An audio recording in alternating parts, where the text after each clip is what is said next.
My name's Annalisa Dodds. I'm Labour's member of the European Parliament for the South East of England. Today the Supreme Court made a judgment on Brexit, which has to do with the triggering of Article 50. But what's this judgment all about? Well, membership of the European Union is based on a series of rules and requirements set out in the EU Treaty. Article 50 of this treaty states what happens if a country like the UK decides it wants to leave the EU. Triggering Article 50 basically means the UK government is going to write a letter to the EU spelling out how it wants to leave. The Supreme Court case is about what needs to happen in order for the UK to write and send off that letter. The Tory government under Theresa May wanted to write and submit the letter entirely itself without involving anybody else in that process. They think the referendum itself gave them enough of a mandate to decide exactly what our terms of leaving should be.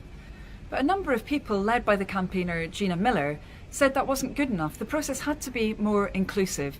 And they pointed out the fact that back in 1973, when we joined the EU in the first place, Parliament had a vote on that. And they said that if Parliament had to vote on joining the EU, it should also have a say on how we leave the EU. And that's what this triggering of Article 50 is all about. Gina Miller took her case to court. And in December of last year, the UK's High Court, which is the second tier of the UK's justice system, actually agreed in her favour and said that the government had to take its case for Article 50 and the terms for leaving to the House of Commons, the UK Parliament. But the Tory government immediately appealed that decision, meaning that it had to go to the Supreme Court, the highest court in Britain. The Supreme Court reached a decision today and they agreed with the High Court. MPs have got to have a say. This is a victory for a democratic process. I respect the result of last year's referendum. 52% of people in Britain did vote to leave, and we've got to deliver on that. But there are lots of different possible future relationships between the UK and the rest of the EU when we do leave. Some people say they just want Britain to become a bit like a bargain basement tax haven to the EU with much lower taxes and much lower regulations.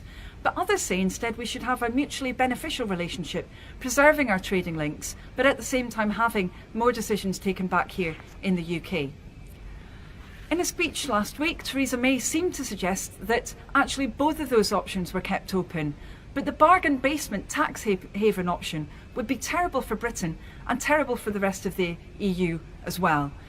So I'm very pleased that now we're going to have a debate on what's going to be in that final letter to decide our future relationship with the rest of the EU on triggering Article 50, and that we're going to have that debate in the House of Commons.